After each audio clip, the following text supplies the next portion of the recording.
Hello, everyone, and welcome back to Upper Room Studios. This is the Road Home Podcast. And today we are celebrating and commemorating Veterans Day.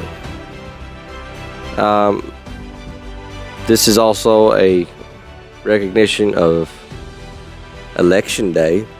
So a lot of little patriotic things going on.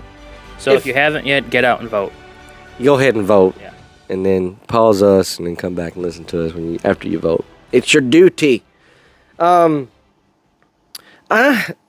have a lot of love for our veterans, and I think we all do, but I have a lot of respect for those who have defended our country in every way. And, we're proud to be Americans, and we're blessed to be Americans. But freedom don't come cheap. And that's why we have had the longevity as a nation that we have. And we've had the stability and the liberties that we have, because freedom is not free. It's paid for with a lot of hardships and blood. And we are thankful for that. Back in the day, we had a lot more veterans from World War II and Vietnam, Korea. We had just a lot more of the older veterans in our life. And as a homeschooler, we were encouraged to send Veterans Day cards to these veterans. And I got to meet a lot of them. And interesting people they were. Not only were they, just interesting because of their war, they were interesting people. We used to go to this thing in Louisville that was called the Show of Shows, and it was a military show. And they would have a whole, wing of the facilities there just dedicated to veterans. And you could go down and there was tables and tables of veterans. And I got to see a lot of different people. And I brought a few little souvenirs. So let me show you something. One of the coolest things I remember seeing is, let me see if I can get this. All right, let me show you these photos.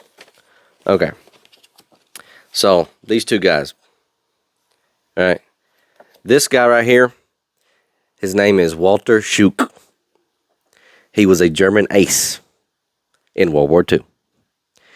And he got shot down by an American guy. And here he is. They were sitting at a table signing autographs together. That's crazy. And I got to meet him. And it was pretty cool. So that's just one of the things. That's just one of the things. And I'm sure that they're both gone now because, well, for one thing, the German ace, he was in his 90s at the time. And, that's sort of strange. I have letters and all kinds of cards and things. But let me show you. Here's a little, my military bag here.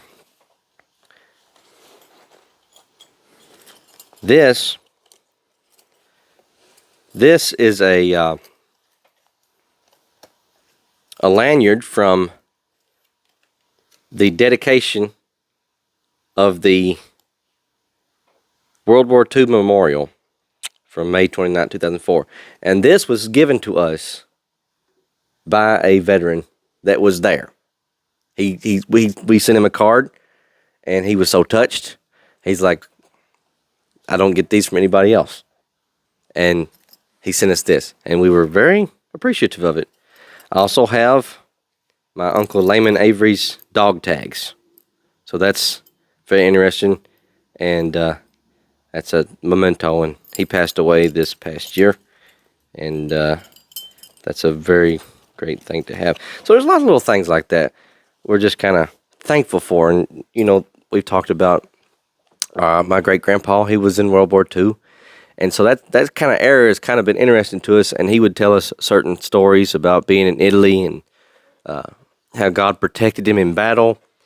and just a lot of things. These veterans, though, they wouldn't hardly tell their children about the things they went through, and they wouldn't tell their family too much. But when they got in their 80s and their 90s, they started telling us kids and stuff about it. So you could not get anything out of these old guys, and then bring a group of school kids in, and they just start telling stories. So we got to hear a lot of cool things that probably other people didn't get to hear in times past in a very short period of time, because many of these guys are now gone. We have a letter from one gentleman that we used to send a card to every year. And he tells about he was drafted in 1941, and he was sent to Hawaii the Thursday after Pearl Harbor was attacked. And when he got there, he could hear the men inside of the ships that were turned upside down beating on the side of the ship. And he tells how that he heard it stop on Saturday, so it was just a few days, and they couldn't get them out.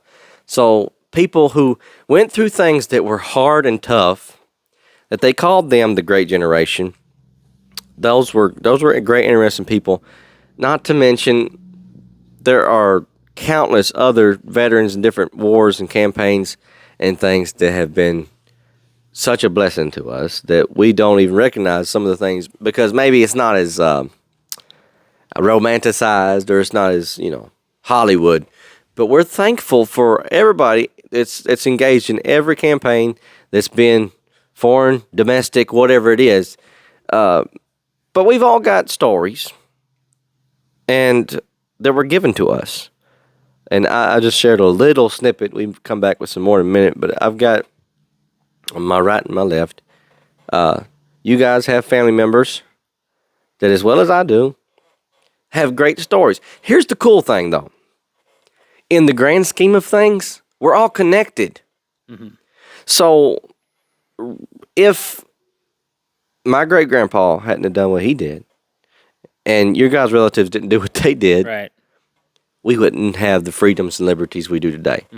So it trickles down to thank God for our veterans. Thank God for the men that paid the price, that we think, okay, we got these things. You have the liberty to go and do the things you do and worship and thank God for that. But They fought so we didn't have to. exactly. Not that we don't stand for other things, but we don't have to go out on an actual war every day. And in this moment in time, with the conflicts in Israel and all over the world, we pray that God brings peace to that. It's not that we are constantly, well, we got to find another war. There are some people who are like that. We want to find another war to fight. There's some things that's worth fighting for, and I think the people in Israel know that, and I think the people in America know that. And when the call to duty, not the video game, when the call to duty is given, good people respond in the right way. And that's when you hear of people who went and enlisted on the day of 9/11. They went and enlisted whenever we were attacked. They knew there was a response. There was a call to duty. And so we thank God for those who answer the call. And with all of that, it's a good thing for you to recognize veterans. You don't have to like killing Right. to appreciate the benefits that you've been given as an American. There's something deep down inside of us that wants to protect what we've been given from the past of our forefathers that have fought and given us these rights, that we want to protect them. Right. It's not about... It ain't about going out and just killing a bunch of people, like you said. It's, Right. And that's why a lot, like for instance, during the Vietnam conflict, a lot of people, they protested because, we were against war. Well, I'm not for war either. Right. But I'm not for us mistreating people. And if somebody needs defended, we can defend it. And that's a whole, that could be political if you wanted to twist around that. But think about it. We as Americans have been given a right to freedom. Blessed right to freedom.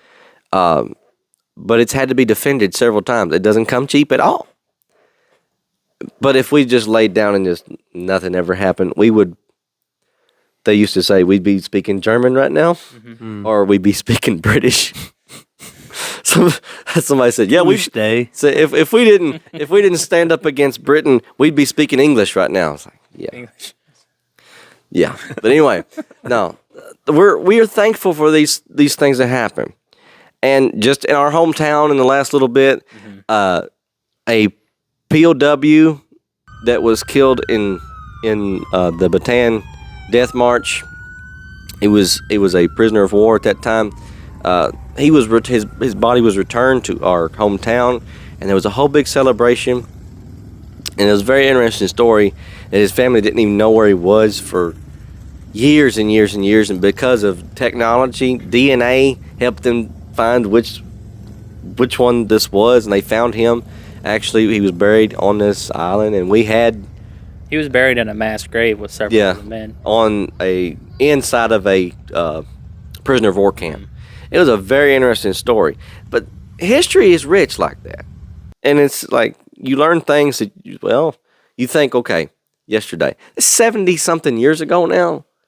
And a lot of things like, okay, you can keep putting it out in the past. But if we bring it back to our memory and say, these were people just like us. Mm-hmm.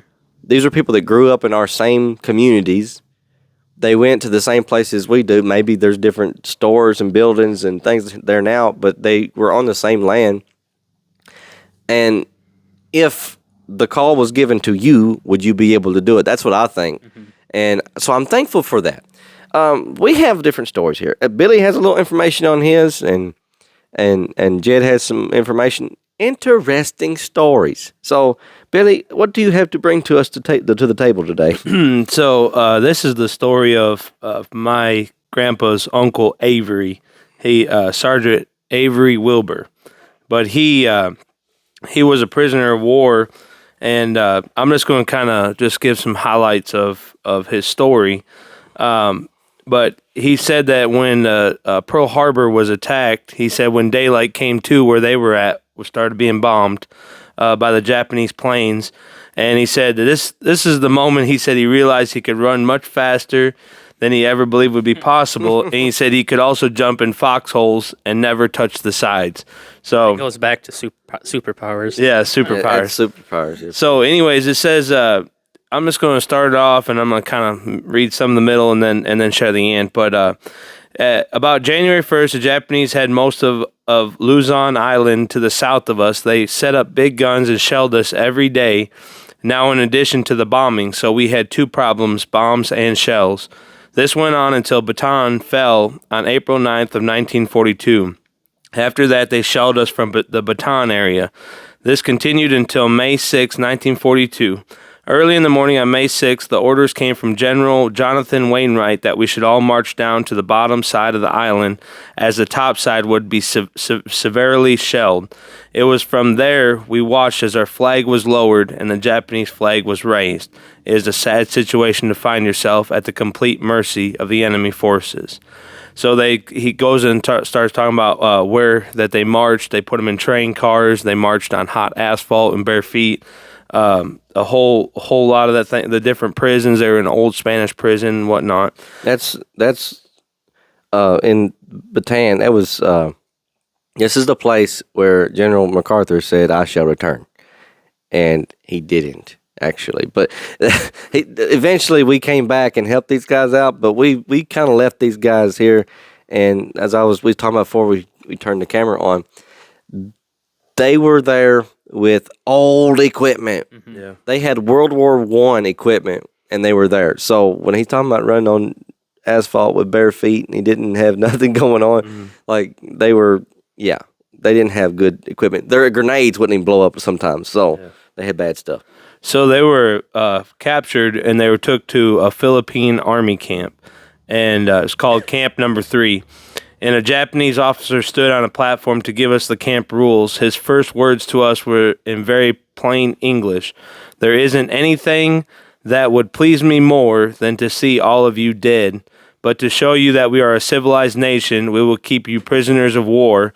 Then he went on to his many rules that were not nice to hear, he said.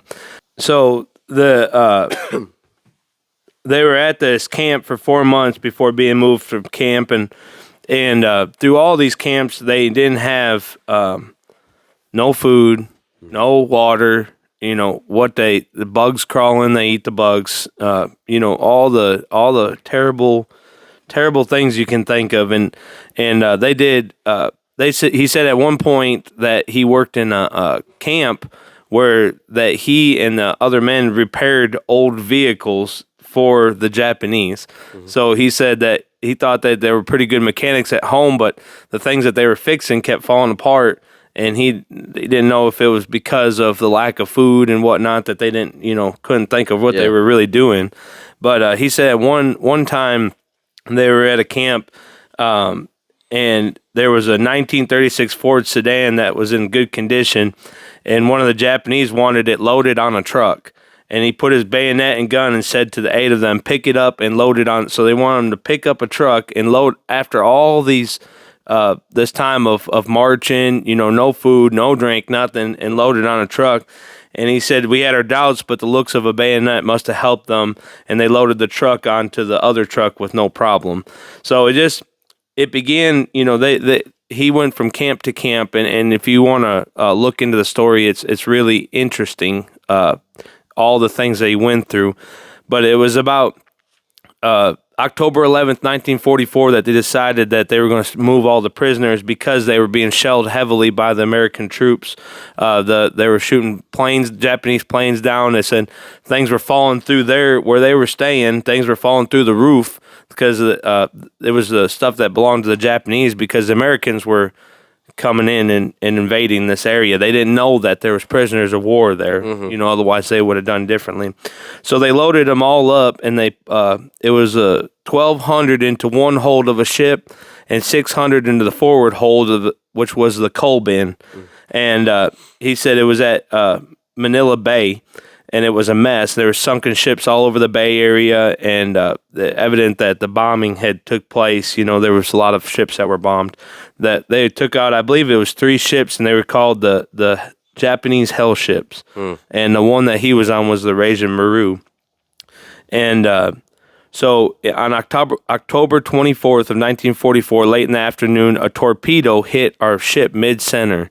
So it is one of the greatest tragedies of American soldiers, but it's rarely talked about because it was done by the Americans. Right. Yeah. They didn't know what they were torpedoing, and they didn't realize that there was prisoners on the ship. 1,000, 1,800 prisoners in the bottom of the ship. And so, of course, the Japanese left them for dead. They locked the holes and left out on the boats and whatnot. So the boat began to break in half that he was on. And he said, when I eventually got up on the deck, I walked to the rear deck and grabbed some boards and floated away. He said many men were still on the deck of the boat the last time I saw it at dusk. I floated for several hours when a lifeboat drifted right into me. I crawled aboard. Robert Overbeck of Baltimore was already in the boat, wrapped in a canvas, which was actually the sail for the boat. The sail had come floating along in the box, and Overbeck had upped in aboard, ropes and all. I wrapped myself in it too, and we floated along for some time before we heard someone yelling. We called back and forth and finally located Anton Sitchi. I'm sorry if I'm botching these names. And we pulled him aboard. When daylight came, we also found Kelvin Grafe and Don Myers and took them aboard. Then we began to look alive. We had the sail, ropes, and mast tied in the boat. There was a gallon-sized bucket in the boat, and we began to bailing out water, which was a real job, and the boat was nearly full of water. There was a sealed container of hardtack and a part of a keg of water. Mm. After we got all the water out of the boat, we rested and got acquainted.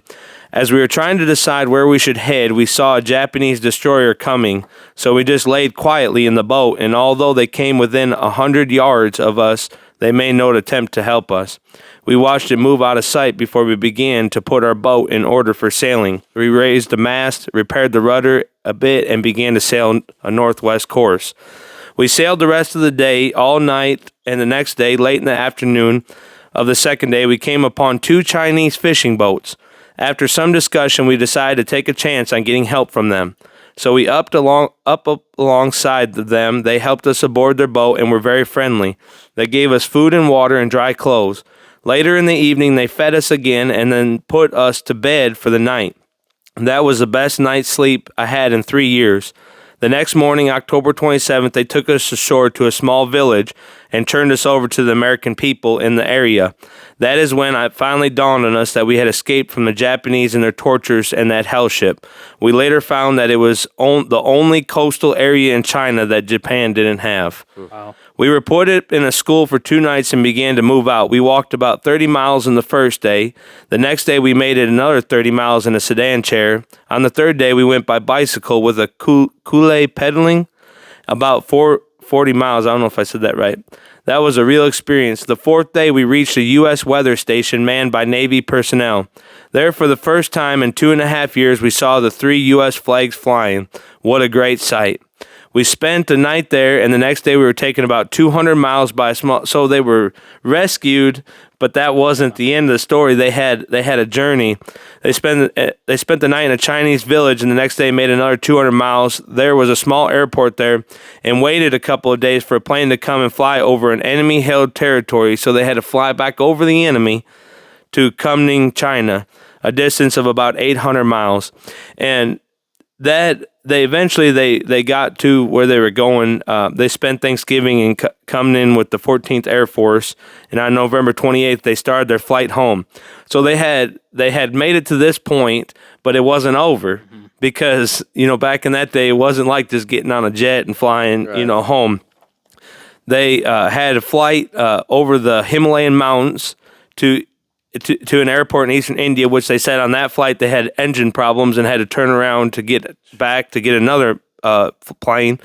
Then to New Delhi, Karachi, Pakistan, Abadan, Iran, Cairo, Egypt, Casablanca, Morocco, the Azores, Bermuda, New York, and then finally they landed in Washington, D.C.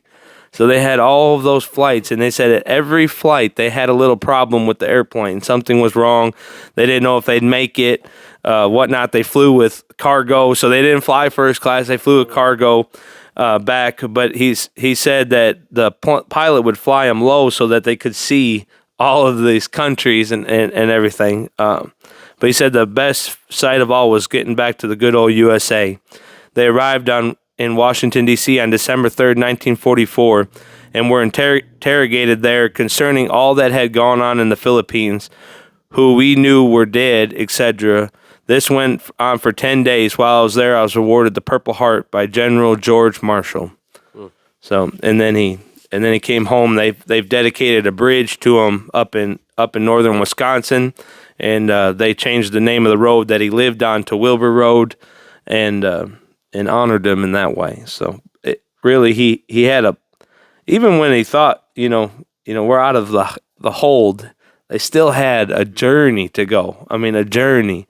But I encourage you to read about the Reijin Maru and the Japanese hell ships to give you a better understanding. I kind of just went through it real fast, but to give you a better understanding of what they actually had to go through. They were tough. Yeah. I think everybody's tough, but we're tougher than we think we are. We're not put in those situations. Thank God. Mm-hmm.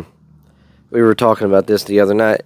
We need, as the young people in our nation, they need challenges. Maybe not to that degree, but they need more challenge than a video game or, trying to figure out some non-issue. Like, okay, we need more challenges than what we had. These were people. They're called the Greatest Generation, and most of them are gone now. Mm-hmm. So now it's time for people to be the next great generation. Yeah. There is evil to fight, just like they fought evil. And that's why these men were sent to these places, because evil was taking over the world. You had the Axis powers. You had the Empire of Japan, which attacked us. These were not nice people. This was not just some peaceful nation. They were coming after us. You had the dictatorship of Italy, which is where my great-grandpa went and fought. in northern Africa and Italy, there in Monte Cassino, Anzio, where they said there was a German machine gun set in the steeple of a church, and they had to take him out. And there was a lot of controversy over that, but they did it anyway. And he talks about they marched all night long, and he woke up the next day, and there was the Leaning Tower of Pisa. And they marched. I mean, they didn't know where they went to sleep at. And they went through Rome, different places that, you know, biblically were a part of history as well as being, you know, and how God kept him through that. And I got, like I said, we got to meet a lot of different veterans back in the day. I got to meet the man who was the navigator on the Enola Gay, which was the plane that dropped the first atomic bomb. Wow. And so these are interesting things.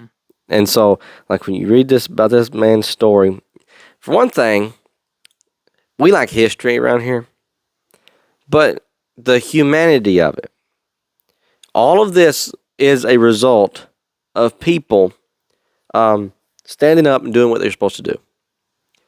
And they didn't run away from it. They embraced it. They didn't like it. Obviously, didn't like running from the Japanese, having to find a Chinese boat and travel over the whole world within a matter of a couple of years there. They didn't like that. But they did it because freedom is worth it. And not everybody's free. And we in America, we take it for granted so much, the price. But that's what we're talking about today. That's what Veterans Day is about. It's not about you glorifying violence or propagating evil or you know, some kind of like, okay, we're trying to hurt people, or we're going to go to foreign nations and we're going to hurt civilians. That's not what we're propagating. That's not what we're saying is good. That's not what we're celebrating. We celebrate the fact that freedom and tyranny clash. And freedom wins because people are willing to stand up and say truth matters enough to die for. And I'll put my life on the line for that. And I won't run away from that. And that's what these men have done.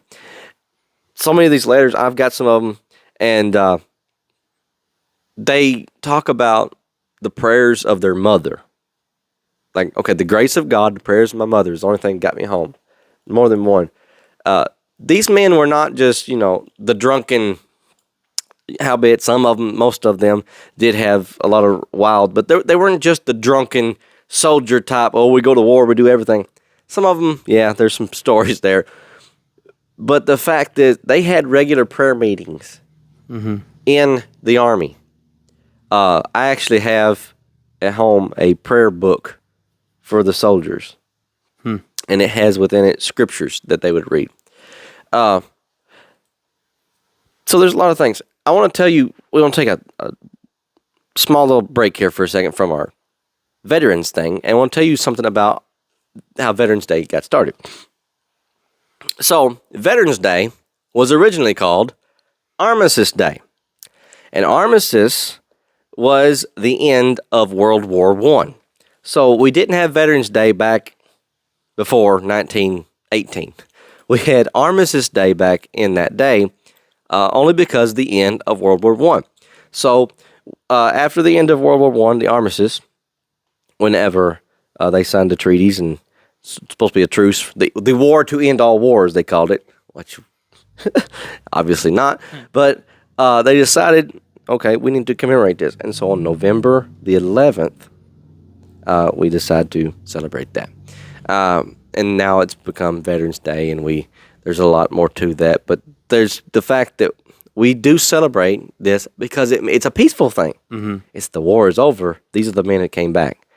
The difference between today and Memorial Day, Memorial Day is the day that we celebrate the fallen, those who died. See, a lot of people don't understand that. They just think, okay, what is this day about? It's hamburgers and hot dogs. No.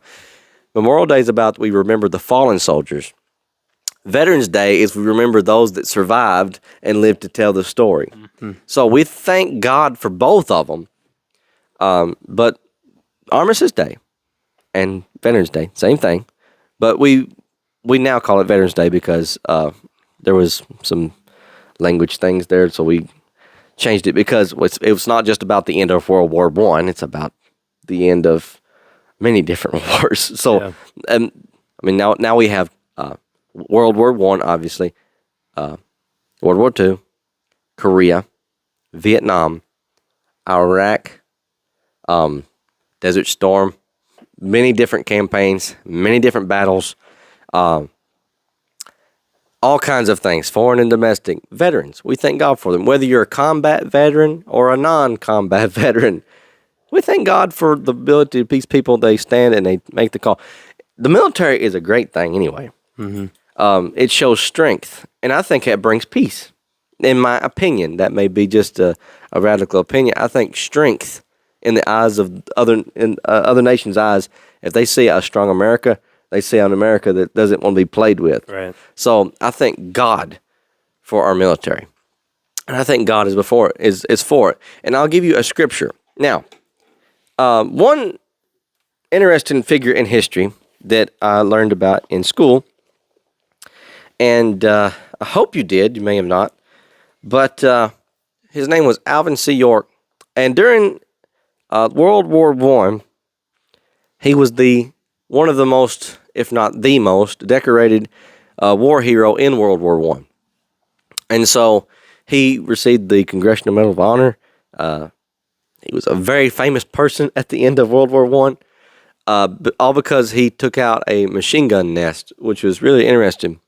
But he came from the hills of Tennessee, a little place called Pall Mall, Tennessee, which is just not that far from here. I mean, just maybe an hour or so. And I've been there before. And this man had convictions. You can go read his story. I've read his story. There's a movie out there you can watch. One of the greatest old-time movies you want to watch. Gary Cooper, Sergeant York. Go watch it. It's a good one. That's just all I got to say. It's just a good one. But so Alvin York was a drunken, ungodly sinner, and then God changed his life and made him a man of God. He got saved. You want to talk about getting saved? He got saved. And so because he got saved, he didn't want to go to war. They sent him draft notice, and they said, you're going to have to go to your enlistment. You'll have to go and get signed up. You're going overseas. He's like, I don't want to. So he deals with this whole struggle of, I don't want to fight. I don't want to have to kill another man because the Bible says thou shalt not kill. And so he's fighting over it. And he finally tries to sign up to be a conscientious objector, which is, you go in, you don't have to take up arms, but you're enlisted and you're part of the army, and you don't have to take up arms. So because of your conscience and because of your personal convictions, so he's totally against that. But he goes and he gets alone with himself. He goes up to the mountain. He begins to fast and to pray. And if you read his books and some of his writings, he'll tell you it was a lot of fasting and a lot of praying. And he would spend time with the Lord. And finally, he got out his Bible and he began to read. And the Lord began to show him in the state of true conviction. He read Matthew 5, verse 9. Blessed are the peacemakers, for they shall be called the children of God. And he said it was from that moment I knew we weren't just doing killing to be killing. We were making peace around the world, and blessed are the peacemakers. And that was just a good. That's the way I view a lot of these things. God is not a God that wants everybody killing each other, but if He can put an end to it really quick, He'll use certain people to bring it to an end. Thank God for that. So that's an interesting little story there. See, God orchestrates these things. God works in the affairs of man. So it's interesting. All right, so back on the Veterans Trail. Jed, do you have something for us? A little story, maybe? Really not any stories, just, like Billy and I's grandpa, he was I believe he was in the Air Force. He worked on airplanes. And then on my dad's side, his dad was in the Army. He was stationed in Fairbanks, Alaska. And then my grandma's last husband, He drove the ducks. Like if you watch Saving Private Ryan, them boats that drive up on the beaches. That's what he did, and I didn't realize that till after he had already died. And I wish I knew it beforehand, because I would have asked him stories about it. Right. Because he was there at Normandy when it all happened. Yeah. Now let me say something about these ducks. These things were not exactly the greatest vehicle to be driving, because the doors would open like this. Yeah. They would just flop open, and they had to be cranked up with a winch. And they had an electric winch, and sometimes that winch would get stuck. And whenever they hit the beach, some guys would get hit, wounded, or dead, and they would lay on top of that door. Well, the guy that drove the duck would have to get out of where he was sitting and go and remove those guys, get them off the door to get that up so they wouldn't, more people get killed. Yeah. So, and they would take them back and forth. So it wasn't just like got there and then go back home. It was, let's go. Now bring the wounded back. Let's go. Bring the wounded back. So that was a huge job. And D-Day. I'll tell you another movie. Now I like old black and white movies. Okay, I got some old soul in me. I'll tell you a movie. Now, all my family, my little brothers are like, oh, boring. Like, okay, we don't want to watch a sad old war movie. I learned history this way. If you go watch The Longest Day, starring John Wayne, and a lot of other people in it too, but it's really neat. It shows you how D-Day played out. It starts from way early in the morning, and all the different aspects of that. There's the paratroopers and the infantrymen that came in. It's just a very interesting movie. If you go watch all those old black and white, I love that stuff. I'm sorry, I am who I am. But anyway, I love history, and D-Day was the turning point of the World War II. And we focus a lot on World War II, and it's the only reason is because it's a fascinating time period, okay? And there's a reason. It's the turn, we just come out of the Great Depression, and after World War II, we had the Korean campaigns, and we knew a lot of people who were involved in that, but we had peace and prosperity in the United States after World War II because of World War II. And so it was a turning point. Also, revival came to America after World War II. That's when you started seeing the big tents pop up all over America, was after World War II. After World War II, Israel became a nation. Israel became a nation after World War II. 1948, Israel became a nation. Prophecy began to be fulfilled after World War II. So it's important to us, okay? Yeah. So that's why we focus in on it. So anything else you got to add there? No. This is what we celebrate on this day, okay? We celebrate the men who said, I'm willing to pay the price. I'm willing to lay down my life, so to speak, for my friends, for my nation.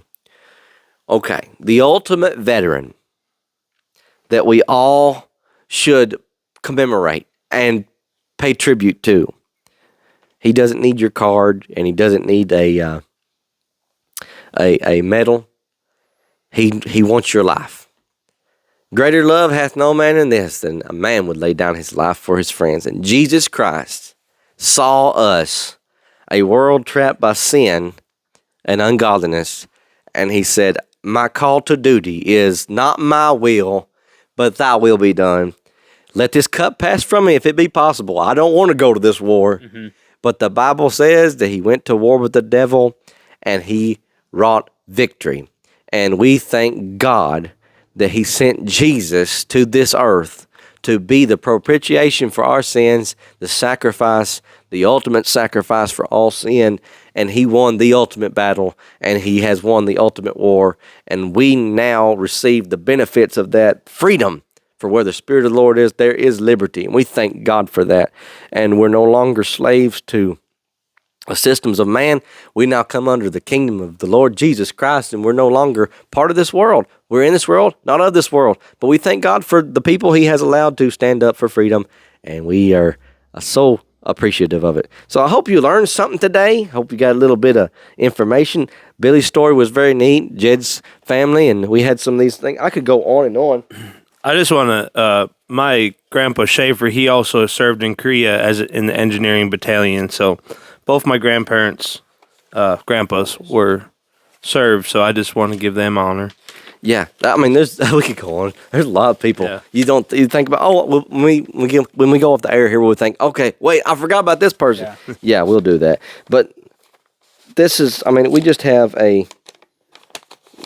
so many things to be thankful for, and If you've got any stories of family members that have served or done anything great in the military, write it in the comments because we always love to hear them kind of stories. I'm trying to find this one last thing, and then let me show you something right before we go.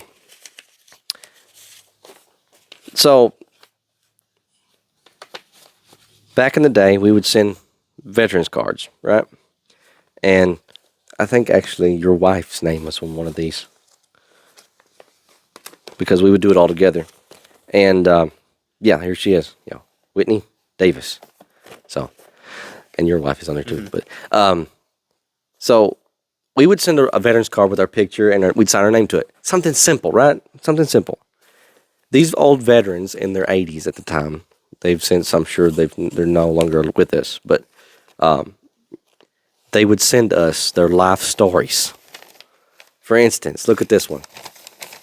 This is a page and another page. 4-page letter full of information telling. All from one man, right? This is just from one. I've got like stacks and stacks, and I've got more at home.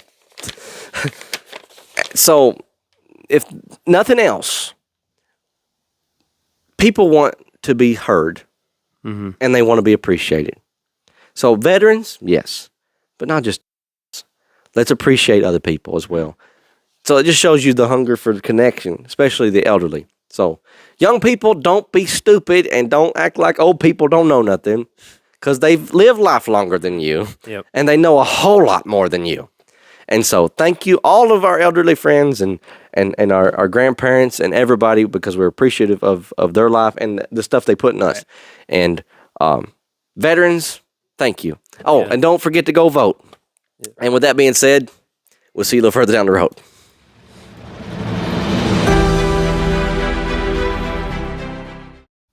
Thanks for tuning in. You can listen to us on Apple Podcasts, Google Podcasts, and Spotify. If you like to watch us, you can find us on The Road Home on YouTube. Make sure to like, subscribe, and hit the notification bell. You can check us out on Instagram at the roadhome_podcast. If you'd like to email us, you can email us at theroadhomepodcast@yahoo.com. Thank you.